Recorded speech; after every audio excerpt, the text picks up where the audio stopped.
The seal and the penguin, friends of the ice asterisk. The morning light arrived slowly over the white edge of the world, turning the ice from steel blue to pearl. The sea breathed in and out against the floes, polishing their rims until they gleamed. On a ledge, where the wind liked to comb the snow into ripples, a young penguin named Pico stood with his beak tipped to the sky, sniffing air that smelled like salt, cold snow, and faraway sunlight. His feathers were slick and neat. His feet, to orange commas pressed into the frost. Around him the colony murmured soft calls, pebble clinks, the rustle of feathers being arranged into their proper places.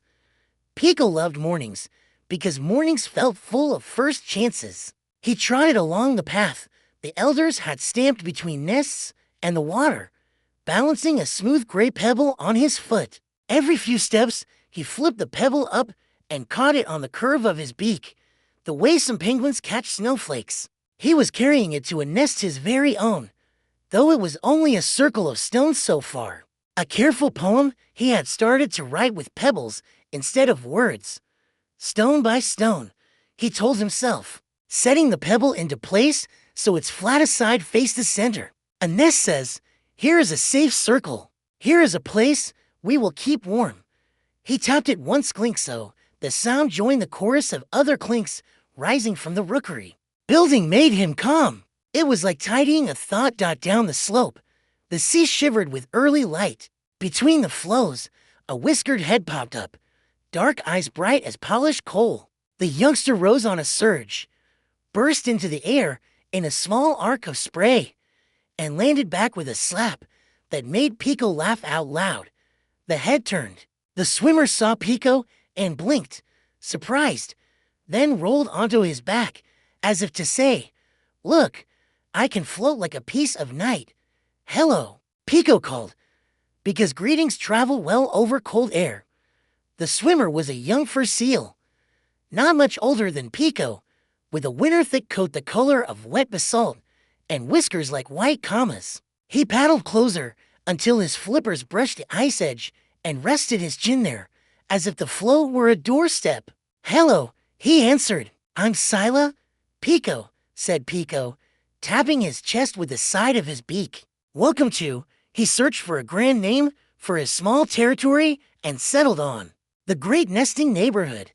Sila's eyes traveled over the scatter of pebbles and feathers, the tidy circles, the pairs of elders standing like little lighthouses. "It's busy," he said. "My neighborhood is the underwater one. No pebbles there, only light that moves and sound that travels and curves."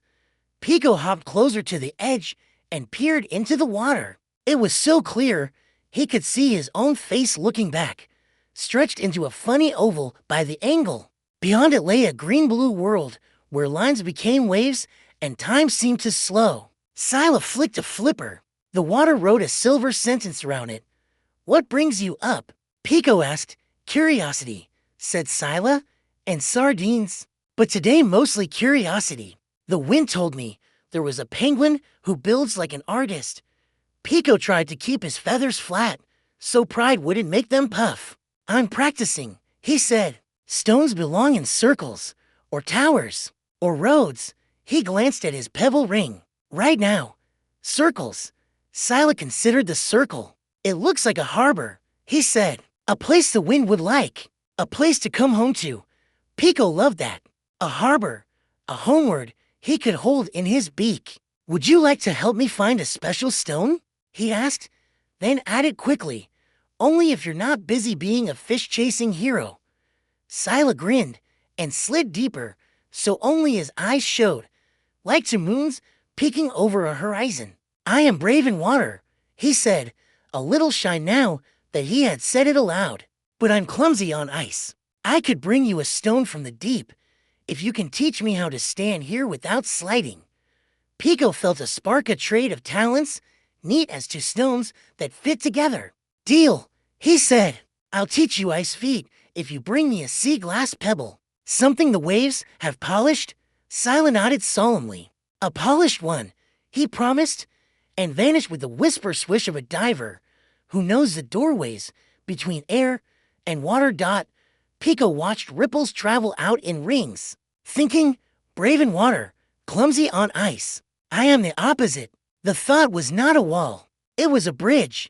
He turned back to his nest and did a little work while he waited, arranging his stones so they touched but did not pinch. When a pebble wobbled under his foot, he tested it, found the flattest face, and turned it so the wobble became steadiness. He liked that feeling, turning wobble to steady. It reminded him of choosing to put a toy back in a basket after playing, or folding a blanket so it would greet him politely later. He had never heard of Aki and Yumi, the helpful fox cubs of some faraway bamboo house. But the same secret moved in him. When you care for small things, big feelings grow less wild. A gull drifted overhead, white as the moon. The elders' calls rose and fell, brisk, efficient. Far along the shore, the rookery kept its patient industry. Stones traded, feathers adjusted, squabbles solved by short, stern notes. Pico's heart felt neat inside him. Then the sea punched the ice with a hollow thud, and Sila burst up again, landing almost at Pico's feet. He held something in his mouth and set it carefully on the ice. A pebble the size of Pico's eye, green as tea, its edges rounded to softness. Oh, breathed Pico. That's exactly the color of calm. He nudged it with his beak. It made a deep, friendly clink against a darker stone. Listen, it says home in a low voice. Sila listened dutifully, though to him all stones on ice sounded like the inside of a shell. Will it do? It's perfect, Pico said. He placed it at the front of his circle, the place he had imagined for the welcome stone.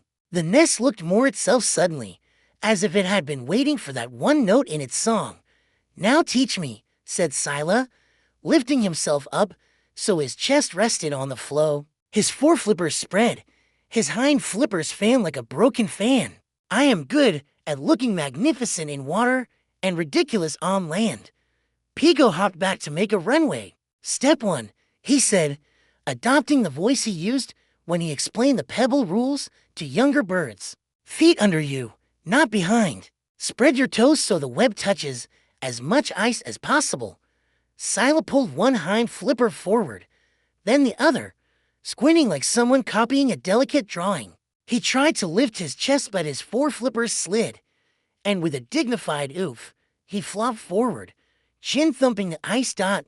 Pico hid his grin behind his wing. Ice is polite but strict, he said. It likes even pressure.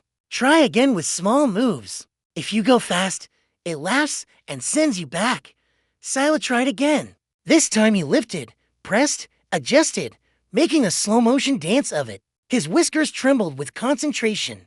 He got his belly off the edge, found himself improbably standing with his weight on all four flippers, and froze. I am a table, he announced. You are. Pico agreed, delighted. Now step small. Heel to toe well, flipper to flipper. Keep your body over your feet. Think of your center, like a pebble in your belly. You want to keep exactly above the middle. Sila crept forward. The ice creaked an approving MMHMM. He took 3 steps, and then, because pride likes to arrive early, tried a bigger one. His foreflipper skated sideways. His back end swung around. He windmilled and ended up sliding in a slow, controlled fall onto his side. But he did not go back into the water. I stood, he said, rolling onto his stomach again, breathing fast. I stood on ice. Pico clapped his wings. You did. Lesson to tomorrow. Turning without conducting an orchestra with your flippers.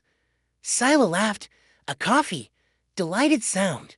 I will bring another stone to pay for lesson 2. You already paid, said Pico, touching the sea glass pebble.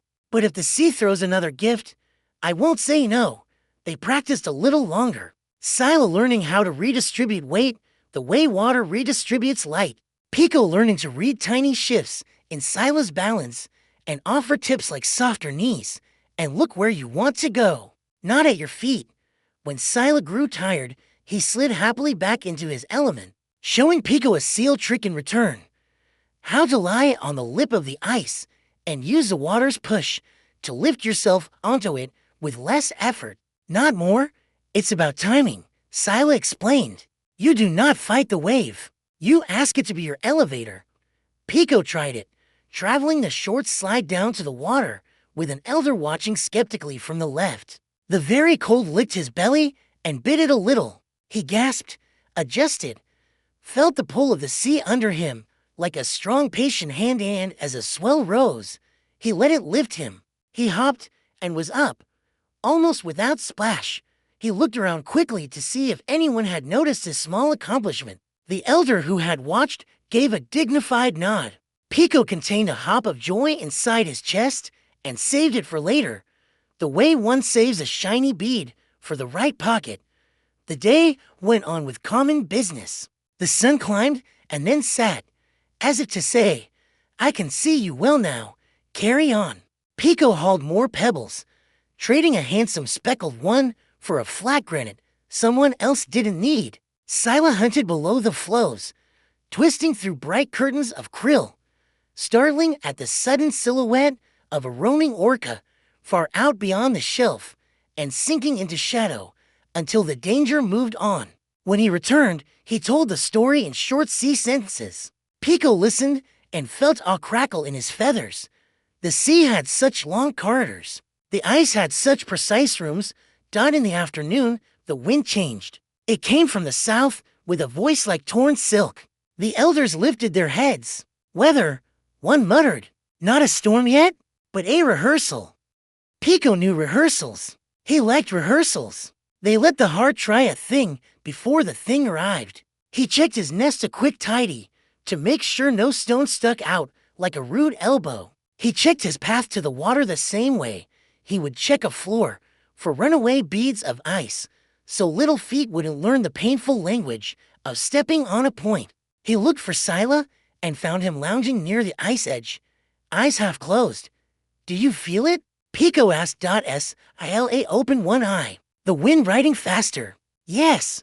In water it sounds like rain before rain. We practice, Pico said decisively. You practice ice feet in a breeze. I practice the wave elevator if the swell grows. Practicing is how small bodies prepare for big moods. Sila admired the sentence. Spoken like an elder, he said, and hauled himself up again. The breeze tugged at him. He leaned into it, finding a new balance. Pico showed him how to angle his body so the wind met less stubbornness. You don't have to be a wall, Pico said. You can be a door that closes softly. Sila tried being a door. He took 3 steps. 4. He stood without trembling. The wind pushed a little harder. He adjusted rather than argued. I like this, he said, surprised. Ice has rules. Water has invitations. Both have rhythms, Pico said. You listen. You answer. They made a small game of it, Sila walking a careful square, Pico bringing a pebble when he reached each corner and setting it at the side, naming them as if he were drawing a map. Harbor, elevator, warm nest, friend stone. Little rituals turned into landmarks. A gull landed near Pico, cocked its head, and stole a pebble with a wickedly efficient beak snatch. Pico scolded it without fury. The gull dropped the stone in surprise, and Sila laughed so hard he bobbled back into the water. The bobble was elegant now, almost planned. He surfaced immediately and flopped back up on the second try. You're improving fast, Pico said. I have a patient teacher, Sila replied. He meant it. Not everyone explained without making you feel small. This penguin offered instructions the way you offer a flipper to a friend climbing onto a ledge. Clouds gathered like slow gray birds. The wind rehearsed a little louder. Across the rookery, elders guided younger birds to tuck extra stones against the windward side of their nests. Pico did the same, remembering the foxglove rule he had never heard, but had discovered anyway. Leave the next moment a gift. He checked his path again, put a flat stone over a slick patch, and imagined his future self walking there in a hurry, not falling, not swearing, just arriving. As they worked, the world offered small beauties, sunlight breaking sideways to set a line of icicles on fire, a whale's distant exhale like a cathedral door opening, the sound of 1,000 feet taking one step together.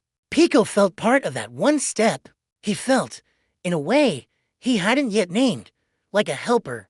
Late in the pale afternoon, Sila vanished on a longer dive. When he surfaced at last, breath steaming like a kettle, he had to climb onto a different floe and then make the long waddle slide back along the channel to where Pico waited.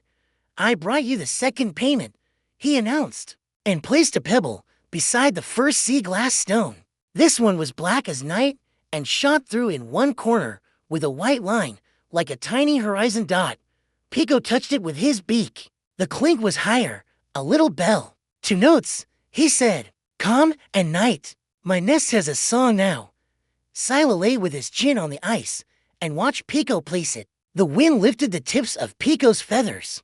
The rookery smelled of effort and salt and the faint metallic promise of snow. "What will we learn tomorrow?" Sila asked. "Turning," said Pico, "and how to pick stones without picking the ones that gulls secretly want, and how to help the elders shuffle snow back over slick places so small feet don't slip.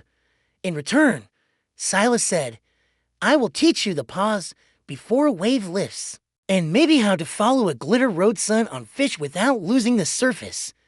Pico liked the sound of that. Glitter road. He imagined walking one with his eyes, carrying the image home like a bright shell. Round them, the day folded its wings. A pale sun reddened, then thinned. The horizon grew delicate as drawn thread. The rehearsal wind decided it had practiced enough and laid down to think. Pico checked his nest once more, patted the front stone with his beak. "Thank you," he said to the circle. "You are a promise I keep for my future self." Sila listened to the words and tried them on his tongue. "Thank you," he told the ledge that let him practice standing, the water that let him be swift, the penguin who explained without laughing. The thank yous made the cold feel less like a wall and more like clean air. They said good night without fuss. Pico tucked his head back toward his warm place in the rookery. Sila slid into his moving house, the sea. Each carried a new skill like a small, bright stone in the chest. Sila's first steps on ice, Pico's first proper wave lift. Each carried a new sentence to when we share our best.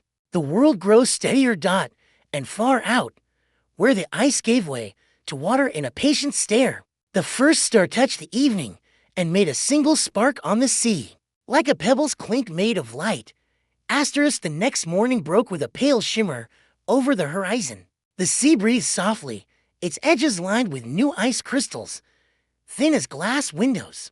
Pico stood on his pebble circle, tapping each stone with his beak as if to greet it. The green sea glass pebble clinked low and steady. The black pebble chimed higher, like a bell. Together they made a song of calm and night. He thought, nests are not only shelters, they are choirs of stone. Across the channel, a sleek head appeared. Sila lifted himself onto the floe with surprising ease, letting a small swell help his body slide up. He rested there, whiskers twitching, fur spiked with salt. "Good morning, builder," he called. "Good morning, swimmer," Pico answered. "Are you ready for your next lesson?" Sila rolled onto his belly, stood slowly, and pressed his flippers against the ice. He was steadier today, though still awkward. "Balance," he said, remembering the promise. "Yes," Pico agreed. "Ice feet means balance. You cannot argue with ice. You must befriend it." He demonstrated. Short steps, body leaning slightly forward, wings out just enough for counterweight. Think of your belly as a stone in a basket. Keep it in the middle. If it rolls to the edge, you fall. Sila copied him, concentrating so hard his whiskers trembled. Step, pause, breathe. Step, pause, breathe.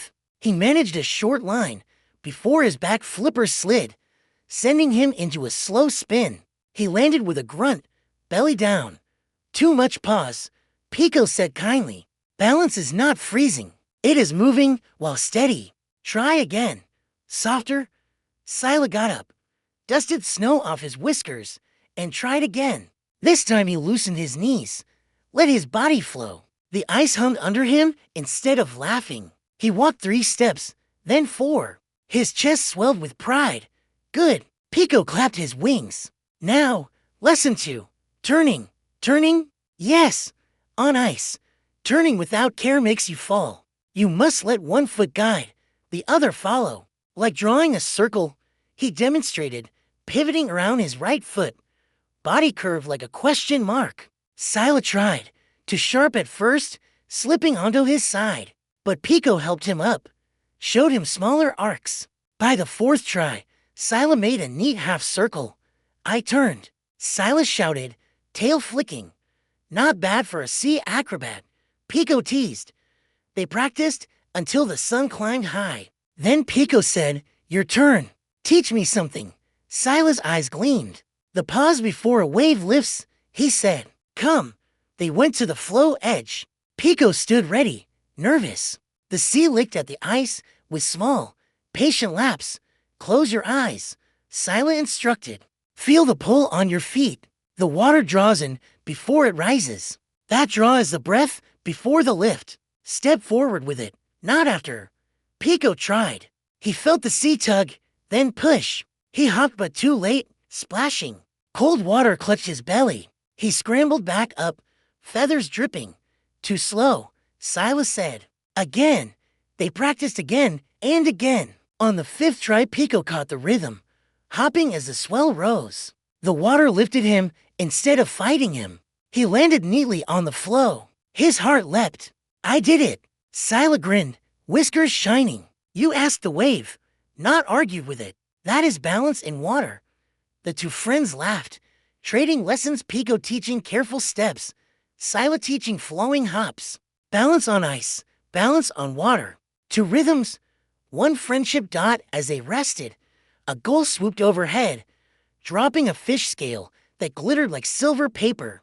Pico caught it on his beak, laughed, and placed it beside his nest. A gift, he said. Sila touched it with his nose. Every helper deserves treasures. In the afternoon, the wind sharpened and clouds gathered. The elders murmured about change in the weather. Pico and Sila practiced once more, Sila walking careful arcs round the pebble nest, Pico hopping onto the floe with each swell. Their laughter rose above the murmurs of the colony. Different, Pico said, panting. But together, Sila echoed. When the sun dipped, the rookery settled into stillness. Pico tucked his head under his wing, thinking of circles, arcs, and waves. Sila slid into the dark water, humming with pride. Both carried the lesson. Balance is not same as it is learning each other's rhythms. Morning broke bright and sharp, the air clear as glass. The colony bustled, penguins clinking pebbles, calling to one another in short barks, wings fluttering like flags. Pico had been awake since the first streak of light. He polished his pebble circle, rearranging stones until their faces met smoothly. Yet his heart beat with expectation, because today Sila had promised to dive for treasures. From the water came a familiar splash. Pico turned. Sila surfaced, shaking his whiskers free of spray, eyes glowing. Good morning, builder. The sea has gifts. He flipped onto the ice with a neat hop. In his mouth was a pebble, darker than night, its edges worn into soft ovals. He dropped it gently before Pico. Oh, Pico cried. It looks like a sleeping moon. He touched it with his beak, listened to its clink low, steady, like a drumbeat under the nest's song. I found it near the kelp forest, Sila explained. The waves tumbled it until it forgot all sharpness. Pico placed it at the north side of his circle. That is the guardian stone. It tells the wind, here stands safety. Sila's chest swelled. Another. Without waiting for answer, he slid back into the water.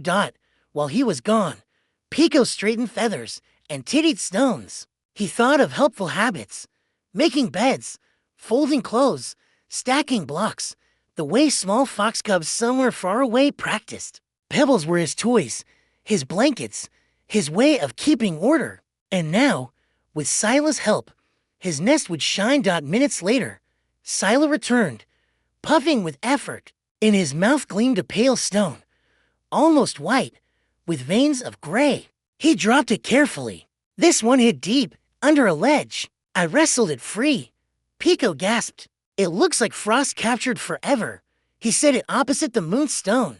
Now my nest has day and night. Together they work Sila diving, Pico ranging. Each stone became a word, and the circle a sentence. Pebbles clinked, forming music. Penguins nearby paused to watch, curious. Some chuckled, a penguin and a seal, building together. But Pico ignored them. He knew that laughter sometimes hid admiration. By midday, the nest had grown into a proud ring. Green sea glass at the entrance, black moonstone at the north, white frost stone at the south. In between lay smaller treasures, striped pebbles, speckled ones, even a shard of shell polished smooth. Look, Pico said, eyes bright. Each stone has a place, like each paw has a job. Together they make more than themselves. Sila lay panting, fur slick with salt, but his grin stretched wide. The sea is heavy with stones, but I never knew what they could become. Pico tilted his head. Would you like to learn? Yes, Sila said, without hesitation. So Pico began to teach the art of circles. He showed Sila how each stone leaned on its neighbor, how flat faces made walls stronger, how tall pebbles could guard against wind. See, Pico explained, a nest is not a pile. It is a family of stones. Each belongs. Sila tried, fumbling at first. His flipper pushed too hard, sending one pebble skidding. Pico gently nudged it back. Soft, he said. Stones like to be invited, not shoved. Sila tried again. Softer. The pebble settled neatly. He beamed, invited. Together they built a second circle, Sila fetching, Pico ranging, then switching roles. Pico lifted smaller stones into place, while Sila practiced rolling larger ones with careful pushes. They laughed at mistakes, celebrated successes. By afternoon, two circles stood side by side, proud and neat. Pico's original nest now had a sibling, half by penguin, half by seal. The elders came to inspect. One cocked his head. Strange, but solid, he admitted. Another murmured, perhaps the sea knows how to build after all. Pico glowed with pride. Sila lifted his whiskers, shy but happy. Now you see, Pico said softly, you are not clumsy on ice. You can build here too. And you, Sila answered, are not helpless in water. You have the sea in your circle now. They touched noses briefly, an unspoken thank you. That evening, as the sun dipped low, the two friends sat between their circles. Around them the colony settled. Chicks cheeped, and the sea whispered against the floes. Pico smoothed the entrance stone with his beak. Sila rested his chin on the ice, eyelids heavy. Together they murmured, different talents, same circle. The stars lit, cold and clear, like distant pebbles scattered across the sky. The next day dawned with a sky so clear it looked freshly polished. The air held a playful bite, not cruel, just enough to wake whiskers and feathers. Pico fluffed his chest and checked the two circles of pebbles that now stood side by side. His nest gleamed with order, and the second circle, his and Sila's shared creation, glowed with promise. Sila surfaced from the water, spraying droplets like silver confetti. He scrambled onto the floe with growing grace, though his hind flipper still skidded a little. Good morning, builder of circles, he called. And good morning, swimmer of treasures, Pico replied. They laughed, their voices bouncing over the floes. Today, Pico had an idea. Work could be play. He tapped his beak against the green sea glass pebble and said, we've learned to build. Now let's learn to play with building. Sila tilted his head. Play with stones. Of course, Pico cried. Everything can be a game if you find the rhythm. He picked up a small pebble, tossed it lightly into the air, and caught it on his beak. It made a tiny clink. See? Music. Sila tried. His flipper was clumsy, but he flipped a pebble upward and let it fall with a plunk onto the ice. He laughed so loudly nearby penguins turned to look. Not music, thunder. They experimented. Pico lined pebbles in a row, tapping them with his beak to make a scale of sounds, low clinks, high chimes. Sila rolled a bigger stone, making a rumble like distant drums. Together they created a song of clinks and thumps, a pebble orchestra that grew louder until even the gulls circled curiously overhead. Every helper needs a song, Pico declared. This one says, chores are cheerful. Next they invented the pebble slide game. Pico placed a row of stones across a small slope of ice. Each pebble is a checkpoint. Slide down, touch each one with your belly, and stop before the sea. Sila's eyes sparkled. I was born for sliding. He launched himself down the slope, belly skimming, bumping each pebble with a satisfying thud. He stopped just shy of the edge, panting with laughter. Perfect. Pico cheered. He slid after, smaller but precise, tapping each stone with his chest. See? Work and play together. They repeated the game until their bellies tingled with cold and joy. Nearby chicks watched, giggling, then copied with their own smaller stones. Soon half a dozen penguin chicks lined up, sliding one after another. The slope filled with laughter. Look what we started, Sila said proudly. Pico puffed his feathers, helping spreads like ripples. After resting, Pico invented the balanced circle. He arranged pebbles in a wide ring. We step only on stones, not ice. If you slip, you start again. Sila tried, wobbling but determined. He planted his flippers carefully, hopping stone to stone. Pico balanced with ease, wings out for grace. They circled twice before Sila lost footing and flopped with a grunt. I slipped. He cried. You tried. Pico corrected gently. That is the better part. They tried again and again until Sila managed the full circle without falling. He roared with triumph. I walked the stones. That means you can balance anywhere, Pico said. Even when the ice is tricky. In the afternoon, they combine games into a grand contest. Slide down the slope, touch the pebbles, hop the balance circle, then make a pebble music note at the end. Chicks cheered, elders shook their heads, but smiled secretly, and even gulls hovered as spectators. The games turned chores pebble gathering, tidying, balancing into joyful challenges. Everyone learned without knowing they were learning. At sunset, Pico and Sila sat between their nests, bellies sore from laughter. The rookery hummed with quiet after play, chicks settling, parents preening. Pico whispered, see, helping doesn't have to be heavy. It can be light, like sliding. Sila nodded, whiskers drooping with tiredness. Today I learned that laughter is also a tool. It fixes tired hearts. They watched the horizon burn orange, then fade to violet. The sea whispered its endless rhythm. Pebbles cooled, waiting for tomorrow. The sky began to frown long before the storm truly arrived. It started with a thin line of clouds crawling over the horizon like cautious shadows. The gulls wheeled higher than usual, their cries sharp and uneasy. The sea lost its sparkle and grew restless, pushing against the floes with louder breaths. Pico noticed first, tilting his head. The air smells heavy, he murmured. As I surfaced beside him, whiskers twitching. The water told me the same. It is thick, like soup before it boils. All around the rookery, elders shifted uneasily. Some carried extra pebbles to the windward side of their nests. Others tucked chicks deep into the safest circles. The clinking of stones became hurried, urgent. Pico hurried to his nest. He pressed the green sea glass pebble, the black moon stone, the frost-white guardian. Hold fast, he whispered, patting each. We will need you. Sila hauled himself onto the ice, body dripping, flippers trembling with energy. Tell me what to do, he urged. I am strong in water, but storms speak into languages. Then we answer in both, Pico said firmly. Together they began to prepare. Pico directed, pebbles against the wind side. Tighten the circle, make it heavy. Sila used his strong flippers to roll larger stones from the edge of the beach, placing them like shields. The nest grew taller, sturdier.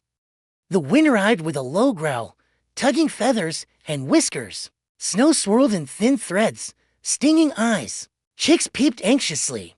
Pico felt fear press at his chest, but he also felt Sila's steady presence beside him. Next, Pico ordered, "Clear paths. If the ice is too slick, the chicks will slip." Sila nodded, using his bulk to scrape snow into mounds that created barriers.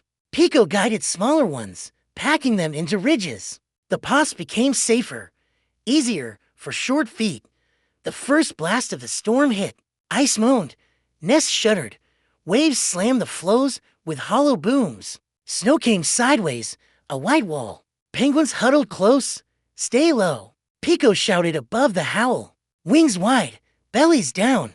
Sila flattened himself, pressing his weight against the stones. His presence blocked some of the wind, creating a small calm pocket. Pico darted around, checking chicks, nudging stray pebbles back into place. His feathers stung, but his determination was stronger. At one nest, a pebble wall collapsed. A chick tumbled out, peeping wildly.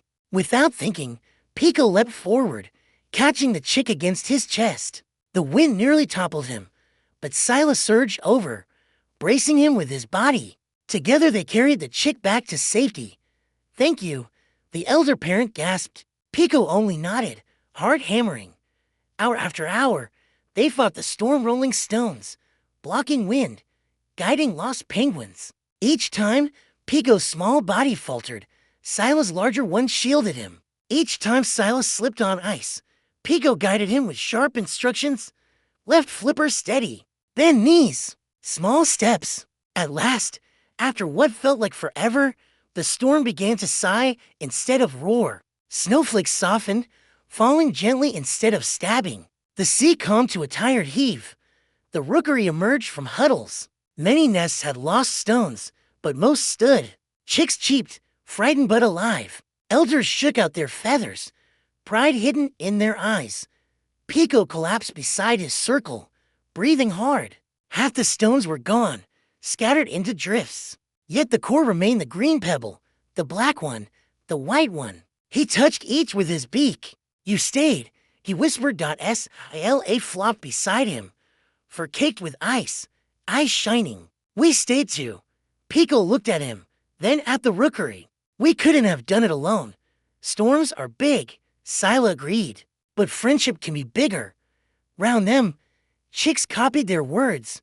Friendship bigger than storms. They laughed through their exhaustion. That night, under a clear sky pricked with stars, the two friends sat side by side. The storm's memory still throbbed in their bodies, but warmth bloomed in their hearts. "We helped," Pico said simply.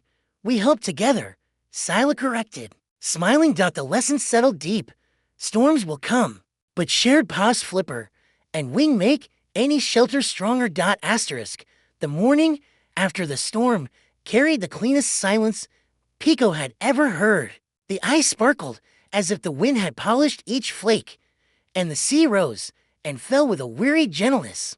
Penguins stretched their wings, shaking off snow, while chicks peeped and chased each other between repaired nests. Pebbles clinked again, but more slowly, as if every bird remembered how fragile circles could be. Pico stood at his own nest, touching the three guardian stones: the green sea glass, the black moon stone, the white frost pebble. "You stayed," he whispered again. His feathers were still stiff with salt, but pride warmed him. Sila surfaced with a splash, whiskers dripping. He hauled himself up and shook, spraying Pico with droplets. "The sea is calmer today," he announced. It hummed lullabies all night, as if it too was tired from shouting. Pico chuckled. "We are all tired, but alive." They shared a look of quiet triumph. Then, from above, came a sharp cry. "Here!" A gull swooped down, wings wide, eyes bright. It landed with delicate hops near Pico's nest. "I watched you yesterday," the gull said, tilting its head. A seal and a penguin, building together against the storm. That was bold. Pico bristled slightly. Gulls had a reputation for stealing pebbles. "And what did you think?" The gull folded its wings neatly. "I thought perhaps I judged too quickly. I am Suri. I belong to the sky. You showed me that ground and water can be allies. Maybe sky can join too." Sila grinned. Do you bring stones from the clouds? Suri laughed, a sound like wine chimes. No stones, but I see far. I can warn of storms before you smell them. I can spot fish shoals glimmering beneath the surface. That is my gift, Pico's feathers smoothed. Then we would welcome your eyes. As they spoke, a deep rumble rolled through the water. The ice trembled softly. Pico looked around nervously, but Sila's face lit up. Not danger, he assured. Listen. The rumble grew into a long, low song that seemed to echo inside their chests. The sea itself vibrated. Suddenly, a massive shape rose from the depths, a whale, vast and gentle, barnacles crusting its skin like ancient jewels. Its breath exploded into the air with a mist that glittered in sunlight. Ah, the whale sighed, voice deep as mountains. The little builders. I saw you in the storm. Pico's beak dropped open. You saw us. The whale's eye, enormous and kind, turned toward them. Yes, I swam beneath as the waves pounded. Your courage sent ripples even through the deep. I am Nalu. The sea carries your names to me. Sila bowed awkwardly, flippers spread. I am honored, great Nalu. Pico copied the bow, though he nearly toppled over. And I am Pico. This is my friend. Nalu's laughter rolled like distant thunder, but warm. Friendship across difference is rare and precious. I will remember you. If danger comes, I will lend my strength. The three penguin, seal, gull stared in awe at the giant. Suri fluttered her wings nervously. Even the sky feels small beside you. Not small, Nalu corrected gently. Every voice matters. The pebble sings as surely as the wave. For the rest of the day, they talked and shared. Suri flew high and pointed out a patch of silver in the sea, a shoal of fish. Sila dove and brought back 3, tossing them onto the ice. Pico arranged them neatly and shared with chicks nearby. Food is also a circle. He said. Nalu taught them a song, a simple phrase of whale notes that echoed across the flows. It rumbled through their bones, reminding them of vastness, of belonging to something wider than ice or rookery. Pico tried to copy, producing a squeaky whistle that made Sila snort with laughter. Even Suri joined, flapping rhythmically. As evening came, the friends sat together. Pico between his nests, Sila sprawled on the ice. Suri perched proudly, Nalu's massive back rising offshore. The sunset painted everything in gold and violet. We are for now, Pico murmured. For elements, Sila added. Ice, water, sky, and deep. For friends, Suri corrected. For helpers, Nalu rumbled, eyes closing peacefully. The lesson glowed inside them. The world is wide, but kindness is wider. Different homes, different bodies, different gifts, but all part of one great circle. That night, Pico tucked into his nest and thought, storms may return, but so will friends. And that makes the world steadier. Asterisk. The ice was calm after days of bluster, and the rookery buzzed with rebuilding. Pebbles clinked, wings flapped, and chicks darted about under watchful eyes. Pico stood on his nest, gazing proudly at the circle strengthened by Sila's stones. The memory of the storm still pressed on his heart, but it no longer hurt. Instead, it whispered, prepare better, live wiser. Sila hauled himself onto the floe, water dripping from his fur. Good morning, builder. What shall we do today? Pico tapped his beak thoughtfully. The storm taught us we need more than circles. We need a shelter, something that keeps warmth, blocks wind, and welcomes friends. Sila tilted his head. A house on ice? Yes, Pico said firmly. Not only walls, habits too. Small things that make a big difference. Suri swooped down from the sky, wings gleaming in the sun. I like this plan. I will help you find the driest place to build. And Nalu's voice rumbled from the sea. Steady and deep. I will guard from below, so no flow breaks without warning. Together, the four friends began their project. Step 1. Choosing the place. Suri circled above, calling directions. Not too near the edge, waves may eat it. Not too far inland, penguins need space for nests. There, A hollow where the wind swirls less. Pico waddled there, tested the ice with careful steps. Sila pressed his heavy chest against it. It held firm. Safe, he declared. Step 2. Gathering stones, Pico explained. We'll need stones for walls, like a giant nest. Big ones at the bottom, small ones higher. Sila dove again and again, bringing back pebbles, smooth and glistening. Pico arranged them into arcs, each leaning on its neighbor. Suri carried smaller ones in her beak, dropping them like blessings. Even chicks joined, rolling pebbles with tiny feet. Helping is lighter when shared, Pico told them, and they chirped happily. Step 3. Blocking the wine, Sila piled snow into drifts along the outside wall. Pico patted it down with his belly, smoothing until it was firm. Snow is like a blanket, he explained. Soft, but it holds warmth. Suri added feathers she had collected from the rookery floor. Feathers fill cracks, she said. Sky offers comfort too. Step 4. Making the floor, Nalu suggested, from the waves. Lay seaweed. It dries and softens the ground. In the deep, we line resting places with kelp. Sila fetched armfuls of seaweed, dripping and green. Pico spread it across the floor until the shelter smelled faintly of ocean. Chicks hopped inside, squealing with delight. Soft, warm. Step 5.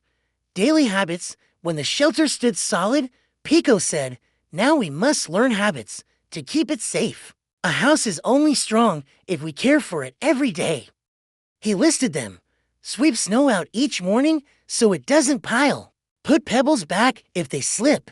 Dry seaweed when it grows damp. Share space fairly, no pushing. Sila nodded seriously. Like cleaning toys, folding blankets, or mending futons. Small things that protect big things.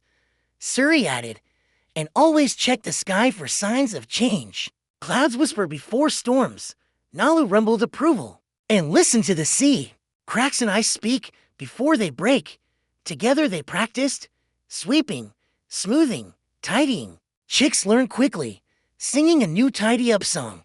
Sweep the snow, pat the floor, put the pebble by the door. Little habits, light and small, keep us safe through storm and squall. Step 6. The first evening, when the sun dipped, the shelter glowed golden. Penguins gathered inside, chicks curling on seaweed beds, elders sighing in comfort.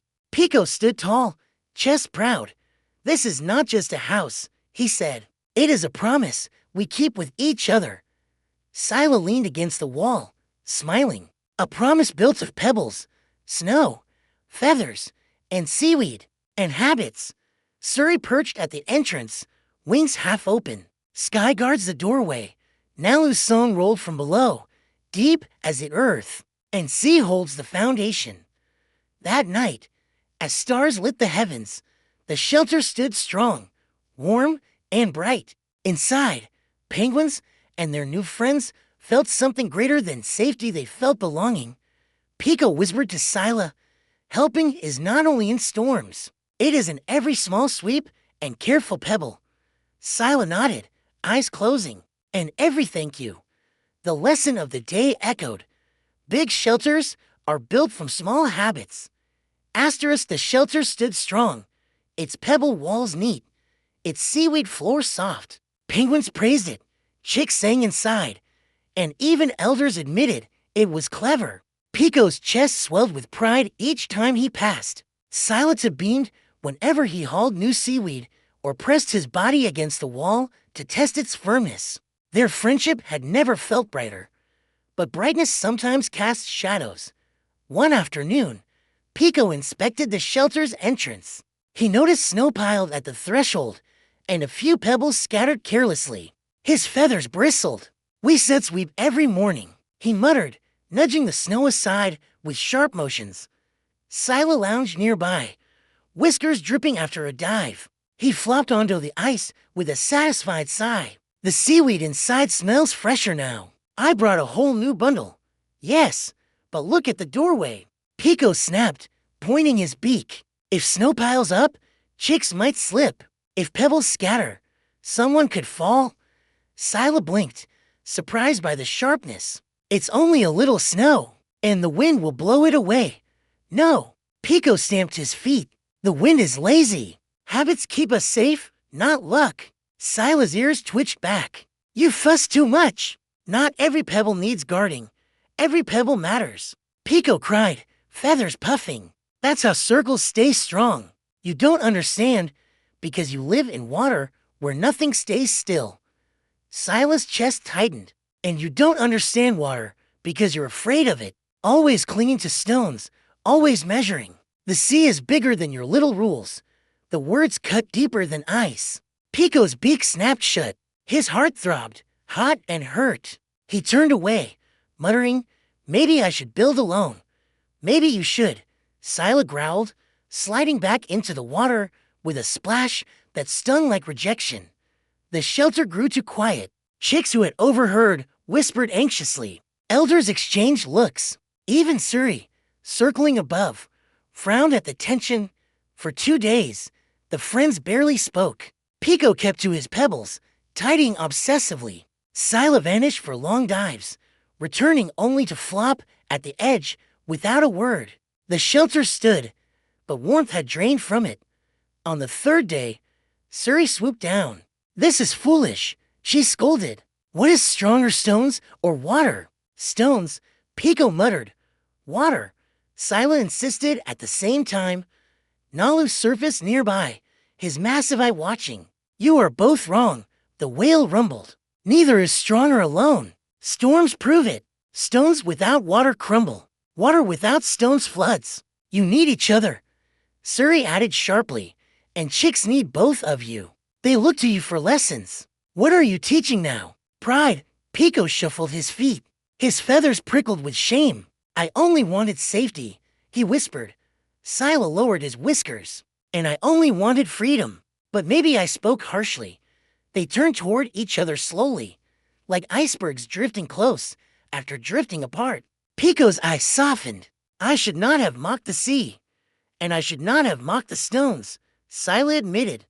Silence stretched, then broke gently. Pico stepped forward, offering a pebble in his beak. Friends share circles. Sila placed his flipper over it. And currents? They laughed shakily, the storm between them fading.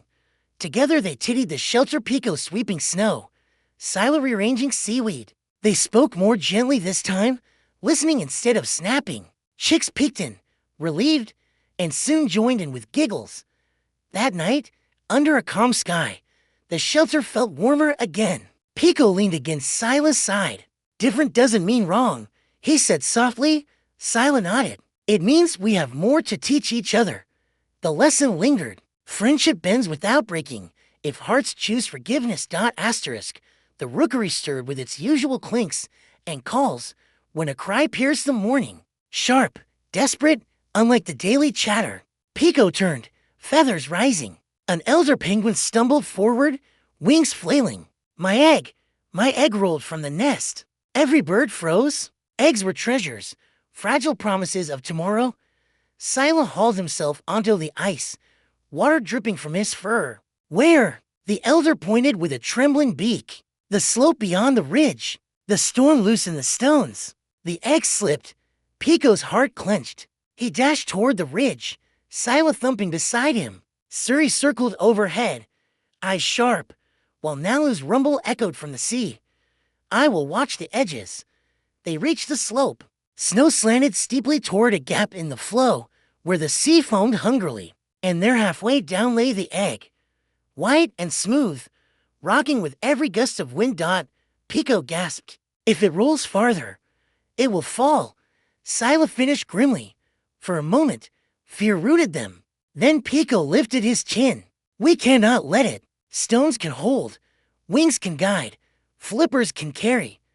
Sila nodded, determination hardening, and water can catch if needed. Step 1. Securing the path. Pico hurried to gather pebbles, pressing them into the snow to make small ridges. These will slow it if it rolls. His claws scratched furrows, shaping steps. Sila used his weight to press the snow firm, flattening slippery spots. His flippers carved shallow trenches. Now the path holds feet, not slides. Step 2. Watching from above, Suri hovered overhead, sharp eyes fixed on the egg. It tilts left? She cried. Shift the ridge. Pico scrambled, nudging stones quickly. The egg steadied. Step 3. The descent is steep for you, Sila warned. It's my rookery, Pico insisted, but I'll need your strength. Sila lowered his body, belly scraping ice. Climb on my back. Together we go. Pico hesitated, then hopped onto Sila's broad shoulders. From above, Suri called directions. Left flipper down. Step right. Careful. They inched downward, one steady move at a time. The egg gleamed below, rocking dangerously. Step 4. The rescue at last. They reached it. Pico leaned forward carefully, beak trembling. Steady as steady. He nudged the egg against his chest. Sila braced with all his weight. The egg wobbled, then rested in Pico's feathers. Got it, Pico whispered, voice breaking with relief. Step 5. The ascent climbing up was harder. Snow crumbled, pebbles shifted. Sila dug his flippers deep, muscles straining. Pico clung to the egg, whispering soothingly as if it could hear. We're going home. You're safe? Above. Suri shouted encouragement. One more step. You're close. Then the ice groaned, a deep crack splitting the slope. Pico froze. It's breaking. Hold tight. Sila roared. He lunged upward with all his strength, flippers churning. The crack widened. But just as the edge threatened to give, Nalu's mighty head rose from below. The whale pressed his massive back against the floe, steadying it with a low rumble. Climb, little ones. With that support, Sila surged forward, dragging himself and Pico up onto solid ground. They collapsed, panting, the egg still safe between Pico's wings. Step 6. The return. The elder rushed forward, eyes wet. My egg, my heart. Pico placed it gently into her care. She bowed low, voice trembling. You saved our future. The rookery erupted in cheers, claps of wings, clinks of stones, cries of joy. Chicks bounced in delight. Even stern elders blinked back pride. Pico looked at Sila, chest heaving. We did it.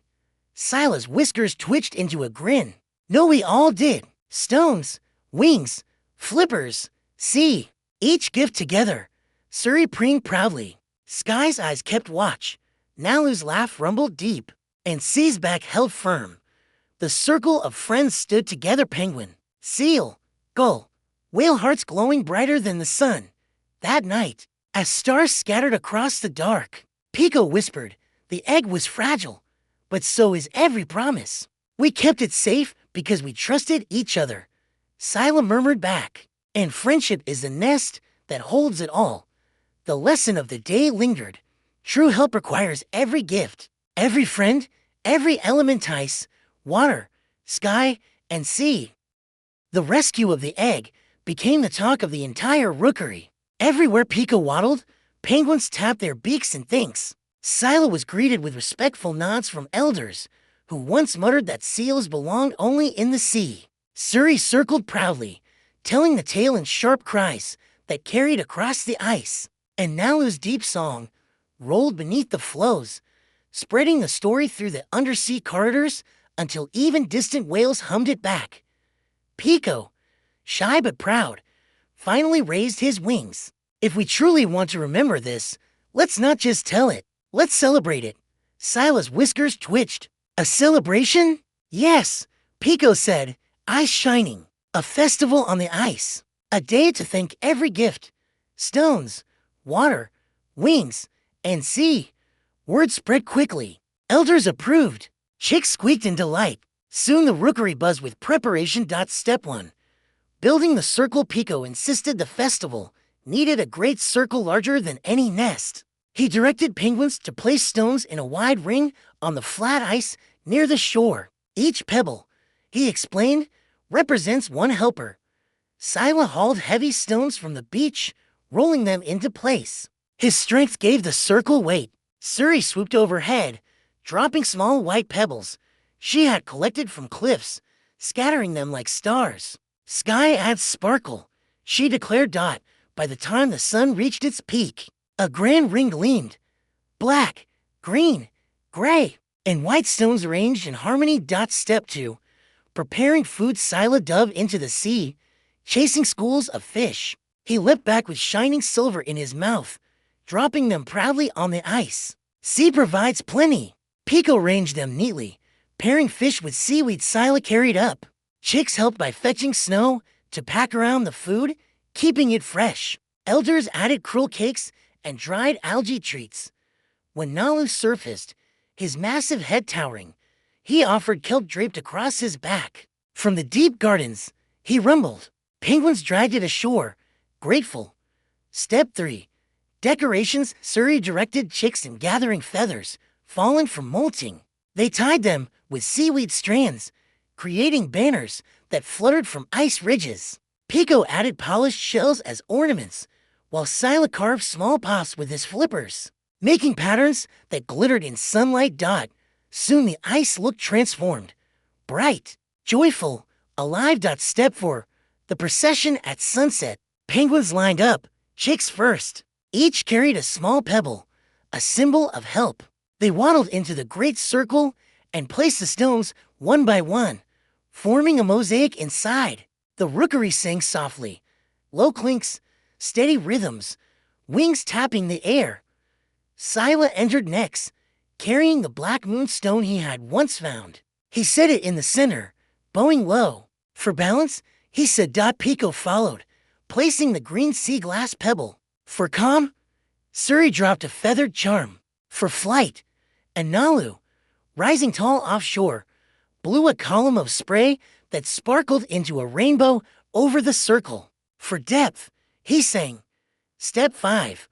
The feast. When the circle was complete, penguins shared fish and krill cakes, chicks nibbling seaweed snacks. Sila gulped down his share, then carefully pushed extra toward chicks too shy to grab. Pico fussed over portions, making sure no one was missed.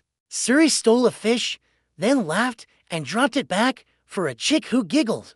Even Nalu opened his great mouth near the surface, letting smaller fish swim free for anyone brave enough to catch.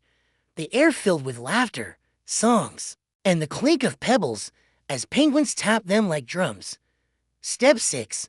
The dance. Pico led a dance around the great circle. Wings spread. Penguins waddled in rhythm, stepping over stones carefully. Sila slid on his belly, spinning with surprising grace, making chicks squeal with delight. Suri swooped above, tracing loops in the air, while Nalu's deep voice rumbled a bass line beneath the ice. The dance grew wild, joyful, unstoppable, proof that helping had become celebration. Step 7. Words of thanks. As stars began to pierce the sky, Pico stood in the center. His voice trembled, but carried. This shelter, this egg, this rookery, we kept them safe because we worked together. Stones without waterfall, water without stones floods, sky without sea drifts, sea without sky drowns. But together we are strong.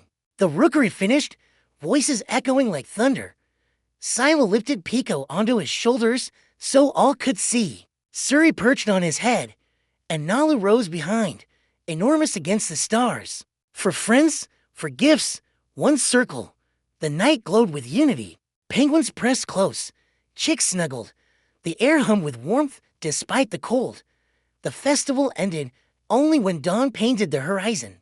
Yet its echo lingered in every heart. Friendship was a feast, a dance, a circle where every voice mattered. The morning after the festival felt almost unreal. The rookery still buzzed with memories. Chicks humming the pebble song, elders nodding at one another with rare approval. Feathers still scattered like confetti across the snow. Pico woke with warmth inside him, as though the green sea glass pebble glowed in his chest. Sila lounged happily at the flow's edge, humming Nalu's deep tune through his whiskers. But joy can sometimes mask danger. It began with a sound of faint pop beneath the snow. Pico's head snapped up. He pressed his feet against the ice. Another pop, then a low groan, deep as the belly of the earth. Something's wrong, Pico whispered. Suri swooped down, eyes sharp. From above, I see a line dark, winding like a snake. It runs through the rookery, Sila scrambled onto the ice, heavy body making the ground tremble. He frowned. A crack, he said grimly. The storm weakened it. Now it stretches wider. The rookery panicked. Penguins flapped and cried. Chicks scattered in confusion. The line of weakness spread, splitting nests, threatening to tear the colony into Nalu surface with a booming exhale. Little ones, be calm. The ice is not yet broken, but it will if we do nothing. Pico forced his heart to steady. He remembered the storm, the egg, the festival. Each time, courage had begun with one choice: to help. We must act, he said firmly. Step 1. Marking the danger. Suri flew overhead, tracing the crack with her shadow. Here, it curves toward the water. If it widens, this whole section will drift away. Pico gathered chicks, guiding them back from the line. Stay behind the stones, he ordered. Elders herded others into safe circles. Step 2. Weighing the ice, Sila pressed his chest onto the crack, feeling. It's thin here. Heavy weight makes it worse. Then we balance it, Pico said. He and the other penguins fetched pebbles, placing them along the safer side of the flow, creating counterweight. The rookery worked in rhythm. Clink, clink, clink. Step 3. Binding the gap. Nalu lifted his mighty head. Sea can help too. I will push water upward into the crack. When it freezes, it will mend. He dove, and moments later, cold spray gushed up through the fissure, flooding it. The air froze it quickly into a glassy seam. But the crack was long, too long for one whale alone. Faster, Suri urged. It widens even as you freeze it. Step 4. The seal's bridge. Sila growled with determination. I will hold it. He lay across the weakest part of the crack, pressing down with all his weight, body bridging the gap. The ice groaned, but steadied under him. Hurry, he shouted. Pico's heart squeezed with fear for his friend. We're coming. Step 5. The penguins weaving. Pico gathered seaweed from Sila's earlier bundles. He laid it across the crack like stitches, pressing snow over it to freeze. Chicks helped, patting with tiny feet, singing their tidy-up song to stay brave. Step 6. The skies watched. Suri circled above, crying warnings whenever a new line appeared. Left side, shore edge, watch the corner. Her keen eyes guided the workers like a compass. Step 7. The sea's strength. Nalu rose again, spraying another surge of icy water. His deep voice rumbled. Hold fast, little builders. The sea lends its glue. Slowly, the crack filled. The groans softened to sighs. The rookery's panic gave way to steady rhythm. Pebbles clinked, wings flapped snow. Flippers pressed seaweed. Spray froze into seams. At last, as the sun tilted toward evening, the crack lay quiet, sealed with a patchwork of stone, seaweed, ice, and courage. Silas slid off, exhausted but grinning. Still standing, he panted. Pico pressed his beak to the frozen seam. Strong again, he whispered. The colony erupted in cheers. Elders bowed to Sila and Pico. Chicks bounced around the repaired line, singing, crack to seam, pebble and dream, snow and weed, all we need. Friends together, strong forever. Nalu's rumble shook the water. Well done, little ones. You have shown that even broken ice can heal when friends unite. Suri landed proudly, wings spread. Sky, sea, stone, and seal, for elements bound by care. That night, as stars flickered above, Pico and Sila lay side by side, exhausted but content. Pico whispered, I thought the crack would split us apart. Sila nudged him gently. Instead, it stitched us closer. The lesson lingered. Even when the ground breaks beneath, unity can weave it whole again. The repaired ice held steady through the night. When dawn painted the horizon pink and silver, the rookery stirred to life. Pebbles clinked, wings stretched, and chicks tumbled over one another in play. Yet the air carried a deeper quiet, a hush of awe. Everyone knew how close they had come to disaster and how together they had stood against it. Pico rose from his nest, smoothing the green sea glass pebble with his beak. He felt its calm voice hum inside him. Beside him, Sila yawned wide, whiskers twitching. Still strong, the seal murmured, pressing a flipper against the frozen seam. Yes, Pico said softly, but strength is not only in ice, it is in hearts. Suri swooped down, feathers flashing in the early light. Today must not be ordinary, she declared. We have faced storms, rescued eggs, healed cracks. Now we must give thanks. From the water, Nalu's deep song agreed. Gratitude seals what courage builds. So Pico gathered the colony. Elders, chicks, neighbors all assembled near the great circle of stones from the festival. The for friends penguin, seal, gull, and whale stood together at its edge. Step 1. Thanking each other, Pico lifted his wings. I thank Sila, who carried weight and built bridges. You turned fear into balance. Sila lowered his head, eyes warm. I thank Pico, who taught patience and order. You turned stones into music. Suri stepped forward, voice sharp but kind. I thank both of you for letting the sky belong to your circle. You reminded me that watching is also helping. And Nalu's voice rolled like thunder underfoot. I thank you all, small but mighty.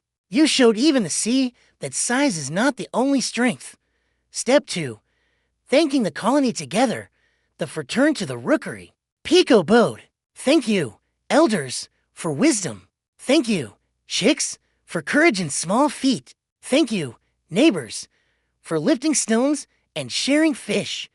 The colony replied with a chorus of clinks and cries, their voices weaving into a hymn of gratitude. Step 3.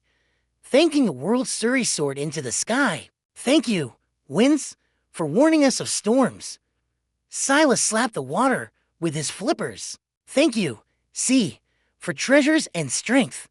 Pico pressed his beak to the stones. Thank you, earth, for circles that hold life. And Nalu sang so deeply the horizon quivered. Thank you, stars, for guiding us through dark. Step 4. The Feast of Thanks food was brought not as a festival, but as an offering.